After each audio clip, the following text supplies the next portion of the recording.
நிவர் புயல் சென்னையிலிருந்து கிட்டத்தட்ட 600 கிலோமீட்டர் தள்ளி வங்கக்கடலில் உருவாகி இருந்த காற்றழுத்த தாழ்வு மண்டலம் ஒரு புயலாக மாறி அந்த புயலுக்கு பேர் ஈரான் நாட்டால் கொடுக்கப்பட்டது தான் நிவர். அந்த புயல் நாளை மறுநாள் சென்னையை கடக்கும் அப்படின்னு சொல்லியிருக்காங்க. தமிழ்நாட்டை கடந்து புதுவை வரை போகலாம் அப்படின்னு சொல்லியிருக்காங்க. அதனுடைய அப்டேட் என்ன? இது சாதாரண ஒரு அப்டேட் மட்டும் கிடையாது, நிறைய நபர்களுடைய அப்டேட்டின் கோர்வையாக இருக்க போகிறது. அன்பு தமிழஞ்சங்களுக்கு தமிழ் பொக்கிஷத்தின் வணக்கங்கள்.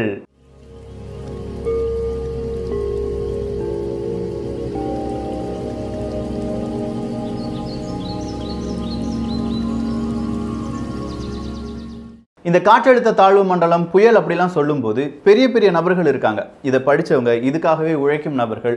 குறிப்பாக தமிழ்நாடு வெதர்மேன் அப்படிங்கிற ஒரு நபரை பற்றி நீங்கள் தெரிந்து கொள்ள வேண்டும்.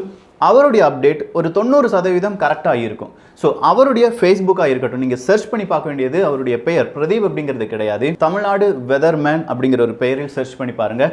ட்விட்டர், ஃபேஸ்புக் மற்றும் அவருக்காக இணையதளமும் இருக்கிறது.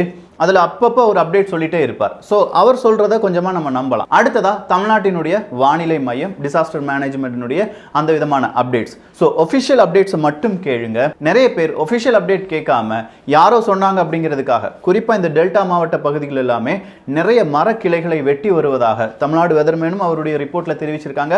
நிறைய நியூஸ் பேப்பர்லயும் அந்த நியூஸ் வந்திருக்கு.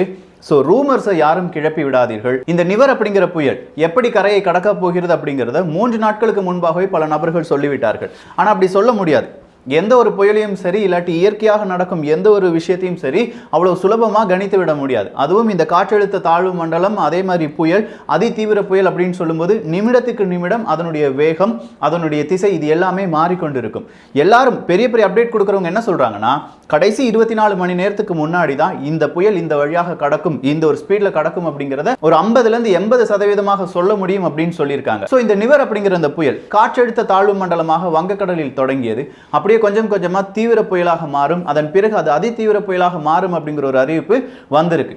முதல்ல சொன்னாங்க 24 மணி நேரம் புயலாக இருக்கும் அப்படின்னு சொன்னாங்க. இல்ல, இது 24 மணி நேர புயலாக இருக்காது, 12 மணி நேர அதி தீவிர புயலாக இருக்கும் அப்படின்னு சொல்லியிருக்காங்க. ஸோ சென்னையை பொறுத்த வரைக்கும், இல்லாட்டி சென்னையை சுற்றி இருக்கும் மாவட்டங்களை பொறுத்த வரைக்கும் இந்த புயல், அதனால் ஏற்படும் பலவிதமான பிரச்சனைகள் இது புதிது கிடையாது. ஸோ நீங்க அதுக்கு தயாராக வேண்டும் அப்படிங்கிறத மறுபடியும் நினைவூட்டுவதற்காகத்தான் இந்த ஒரு பதிவு. இந்த புயல், இந்த நிவர் அப்படிங்கிற புயல் வந்து சென்னையில் மிக முக்கியமான ஒரு புயலாக கருதப்படுகிறது. ஏன்னா அக்டோபர் 1 முதல் சென்னையில மட்டுமே 477 மில்லிமீட்டர் மட்டும்தான் மழை என்பது கிடைச்சிருக்கு. போன வருடத்தை நம்ம எடுத்து பார்த்தோம்னா அது 539 மில்லிமீட்டரா இருந்திருக்கு. ஸோ இந்த நிவர் புயல் வழியாக கிடைக்கும் மழை காரணமாக இந்த ஒரு தட்டுப்பாடு குறையலாம் அப்படின்னு சொல்லியிருக்காங்க. சரி, புயல் அப்படின்னு சொல்றேனே அப்படின்னா இதனுடைய காற்று எப்படி இருக்கும்? டெல்டா மாவட்டத்தில் காற்று அதிகமாக அடிக்காது, ஆனால் அதே நேரத்தில் மழை பெரிய அளவில் இருக்கும் அப்படின்னு சொல்லி நம்முடைய வானிலை மையமும் சொல்லிட்டாங்க, நார்வே வானிலை மையமும் சொல்லிட்டாங்க, வெதர்மேன் அவர்களும் சொல்லிட்டாங்க. அப்படின்னா மழை அதிக அளவு பெய்ய போகிறது. இந்த மழை அதிக அளவு பெய்ய போகிறது அப்படின்னு சொல்லும்போது நாளை ஈவினிங்ல இருந்து, அதாவது 24ஆம் தேதி இன்னையிலிருந்தே கொஞ்சமா மழை பெய்யும். நாளைக்கு மதியத்துக்கு பிறகு சென்னையிலலாம் கொஞ்சம் அதிக அளவு மழை பெய்ய வாய்ப்புகள் இருக்கு. நாளை மறுநாள் 25ஆம் தேதி தான் இந்த புயல் கரையை கடக்கும் அப்படின்னு சொல்லியிருந்தாங்க. ஸோ கரையை கடப்பதற்கு 2-3 செனாரியா இருந்துச்சு. அதை வச்சுதான் நிறைய பேர் ஃபேக்கான சில செய்திகளை சொல்லிட்டாங்க. அதுல முதல் செனாரியா, இது இப்படி நடக்கலாம் அப்படின்னு சொல்லியிருந்தது எந்தெந்த இடங்கள் அப்படின்னு பாத்தீங்கன்னா சென்னை மற்றும் காரைக்கால். இந்த சென்னை காரைக்கால் வழியே இந்த புயல் கரையை கடக்கும் அப்படின்னு சொல்லியிருந்தாங்க. ஆனா இப்போ அதுல கொஞ்சம் மாற்றம் வந்து காரைக்கால் கடலூர் வழியாக இந்த புயல் கரையை கடக்கும் அப்படின்னு சொல்லியிருக்காங்க. இதற்கு முன்பாக என்ன சொல்லப்பட்டிருந்தது அப்படின்னு கேட்டீங்கன்னா வேதாரண்யம் காரைக்கால் வழியாக இந்த புயல் கரையை கடக்கும் அப்படின்னு சொல்லியிருந்தாங்க. சோ எது எப்படி இருந்தாலும் திருச்சி, திருவாரூர், நாமக்கல், சேலம், விழுப்புரம், திருவண்ணாமலை, கள்ளக்குறிச்சி, வேலூர், கடலூர், புதுச்சேரி, சென்னை, திருவள்ளூர், காஞ்சிபுரம், ராணிப்பேட்டை, செங்கல்பட்டு, இவ்வளவு மாவட்டங்களில் புயலுக்கான தாக்கம் இருக்கும். அங்கே மழை பெய்யலாம். அதி தீவிரமான மழையும் சென்னை போன்ற இடங்களில் இருப்பதற்கான வாய்ப்புகள் அதிகமாக இருக்கின்றன. நார்வே வானிலை மையம் என்ன சொல்லியிருக்காங்கன்னா, சென்னையில நாளை மறுநாள் நல்ல மழை, அதி தீவிரமான மழை பெய்யும். அதன் பிறகு கொஞ்சம் கொஞ்சமா குறையும். அதன் பிறகு திங்கள் செவ்வாய், அதாவது அடுத்த வாரமும் இந்த மழை தொடர்வதற்கான வாய்ப்புகள் இருக்கு. சோ ஒரு வாரம் சென்னை போன்ற பகுதிகளில் மழை வருவதற்கான வாய்ப்புகள் இருப்பதாக சொல்லியிருக்கிறார்கள். இதே நிலைமை தான் பெங்களூர்லயும் கொஞ்சம் இருக்கும் அப்படின்னு சொல்லியிருக்காங்க. அடுத்த வாரம் புதன்கிழமையில வேணும்னா மதுரையில கொஞ்சம் மழை பெய்யலாம் அப்படின்னு சொல்லியிருக்காங்க. சோ இவ்வளவு இடத்துல இந்த மாதிரி மழை பெய்யும் அப்படின்னு சொல்லும்போது தென் தமிழகமான ராமநாதபுரம், தூத்துக்குடி, கன்னியாகுமரி, விருதுநகர், மதுரை, தென்காசி, திண்டுக்கல் இங்கெல்லாம் கொஞ்சம் கூட மழை கிடைக்காது. அதுல மதுரை, கன்னியாகுமரியில கொஞ்சம் வேணா மழை கிடைக்கலாம் அப்படின்னு சொல்லியிருக்காங்க. சோ இந்த புயல் வட தமிழகத்தை நோக்கி செல்வதாக சொல்கிறார்கள். காரணம், இது பசிபிக் ரிட்ஜிலிருந்து வந்திருக்கு. மேல் நோக்கி காற்று செல்வதால் இந்த புயல் வடக்கு தமிழகம் நோக்கி செல்வதாக சொல்கிறார்கள்.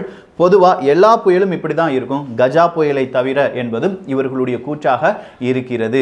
கஜா புயல்ல தான் தென் தமிழகத்துல கொஞ்சமா பல பிரச்சனைகள் வந்தது. ஆனா மீதம் இருக்கும் புயல்கள் எல்லாமே வட தமிழகத்துக்கு தான் கூடுதலாக கிடைத்திருக்கிறது. சரி, கரையை கடக்கும் போது இந்த புயலின் வேகம் என்னவாக இருக்கும்? அடுத்த கேள்வி சரியான கேள்விதான்.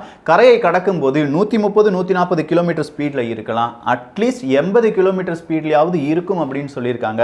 இதன் காரணமாக தமிழகத்தில் கரையை கடக்கும் போது பல மாவட்டங்களில் மின்சாரம் என்பது துண்டிக்கப்படும் என்பது நம்முடைய அரசாங்கத்தின் வழியாக கிடைத்திருக்கும் தகவலாக இருக்கிறது. சோ நிறைய மாவட்டங்களில் மின்சாரம் இருப்பதற்கான வாய்ப்புகள் இல்லை. உங்களுக்கு மழை வரப்போகிறது. அடுத்ததா நம்ம என்னென்ன செய்யணும்? இதற்காகவே நம்முடைய அரசாங்கம் நம்ம எவ்வளவு சேஃப்டியா இருக்கணும், எப்படி சேஃப்டியா இருக்க முடியும் அப்படிங்கிற சில விதமான தொகுப்புகளை கொடுத்திருக்கிறார்கள். அதுல முதல் விஷயம், எந்த விதத்திலும் ரூமர்ஸ் அப்படிங்கிறத நம்பாதீங்க. நீங்களும் வதந்தியை பரப்பி விடாதீர்கள்.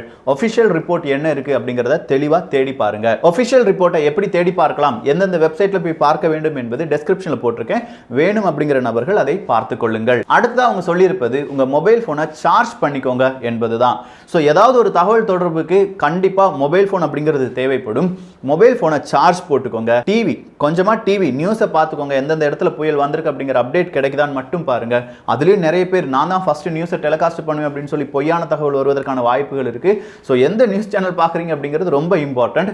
ரேடியோவை கொஞ்சமா லிசன் பண்ணுங்க அப்படின்னு சொல்லியிருக்காங்க. இந்த ரேடியோ அப்படின்னு சொல்றதுக்கு மிக முக்கிய காரணம் இருக்கிறது. எவ்வளவுதான் இயற்கை பேரிடர்கள் வந்தாலும் ரேடியோ சிக்னல் அப்படிங்கிறது அதிக அளவு பாதிக்காது. அதன் காரணமாகத்தான் இந்த ரேடியோவுக்கு நம்ம முக்கியத்துவம் கொடுக்க வேண்டும். அதுவும் பேட்டரி ஆபரேட்டட் ரேடியோ இருந்துச்சுன்னா கொஞ்சம் நல்லது. மீனவர்கள் இன்று முதல் கடலுக்குள் செல்லக்கூடாது அப்படின்னு சொல்லியிருக்காங்க. காரணம் இருக்கு, நிறைய இடத்துல காற்றழுத்த தாழ்வு மண்டலம் இந்த புயல் முடிந்த பிறகு மீண்டும் வருவதற்கான வாய்ப்புகள் இருப்பதாக சொல்கிறார்கள். சோ மீனவர்கள் ஆழ்கடலுக்கு போவதை கொஞ்சமா தவிர்க்க வேண்டும் என்பதும் அவர்களுடைய ஒரு கருத்தாக இருக்கிறது. அடுத்ததான் நம்ம செய்ய வேண்டியது, இம்பார்ட்டன்டான டாக்குமெண்ட் சர்டிபிகேட்டா இருக்கலாம், இந்த மாதிரியான முக்கியமான டாக்குமெண்ட்ஸ் எல்லாம் வாட்டர் ப்ரூஃப் மெட்டீரியல் வச்சு நல்லா கவர் பண்ணிக்கோங்க. எக்காரணம் கொண்டும் அதுல தண்ணீர் விழுந்து விடக்கூடாது அப்படிங்கறத கொஞ்சம் கவனத்தில் கொள்ளுங்கள். எமர்ஜென்சி கிட் ரெடி பண்ணிக்கோங்க. எமர்ஜென்சி கிட் அப்படின்னு சொல்லும்போது ஏதாவது முக்கியமான மருந்து மாத்திரைகளாக இருக்கலாம், இல்லாட்டி கையில காலில் ஏதாவது சின்ன அடிபட்டுச்சுன்னா ஃபர்ஸ்ட் எய்ட் கிட் எடுத்து வச்சுக்கோங்க. ஸோ இந்த மாதிரியான எமர்ஜென்சி கிட் எப்பவுமே ரெடியா வச்சுக்கோங்க. அடுத்ததா, நாம் வளர்க்கும் விலங்குகள், அந்த விலங்குகள் சரியான இடத்துல தான் இருக்கா, மழை வந்தா எப்படி பாதிக்கும், புயல் வந்துச்சுன்னா அவங்களால தப்பிச்சு போக முடியுமா, இதை நீங்க உறுதிப்படுத்த வேண்டும். இதெல்லாம் வெளிப்படையா நம்ம செய்ய வேண்டிய சில விஷயங்கள். அடுத்ததா, வீட்டுக்குள்ள நம்ம இருக்கும்போது என்ன செய்யணும்?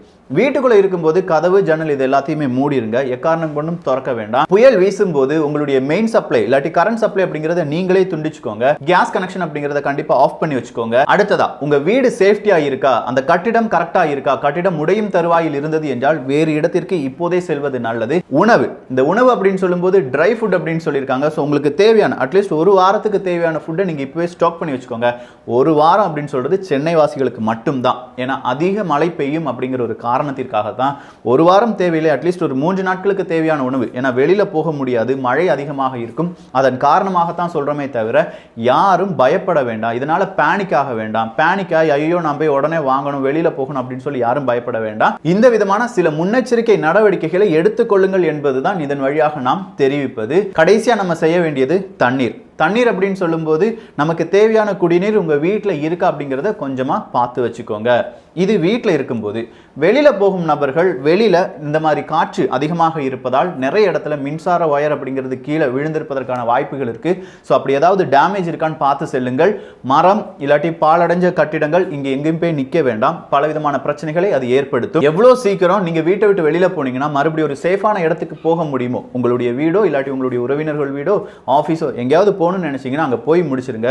தேவையில்லாமல் வெளியில நிற்க வேண்டாம். ஏன்னா இது புயல், அதி தீவிர புயல். அதற்கான முன்னெச்சரிக்கையை நாம் எடுத்துத்தான் ஆக வேண்டும். ஸோ கடைசியாக நம்ம தெரிந்து கொள்ள வேண்டியது, இந்த நிவர் புயல்ல ஏதாவது நெகட்டிவ் இருக்கா அப்படிங்கிறது தான். இது ரொம்ப ஃபாஸ்டா மூவ் ஆகுது அப்படிங்கிறத பார்த்தோம். முதல்ல 24 மணி நேர புயல் அப்படின்னு சொல்லியிருந்தாங்க, அடுத்ததா 12 மணி நேர புயலாக மாற்றினார்கள். ஸோ அதன் காரணமாக மழை பொழிதல் என்பது குறைவாக கிடைப்பதற்கான வாய்ப்புகள் இருக்கு.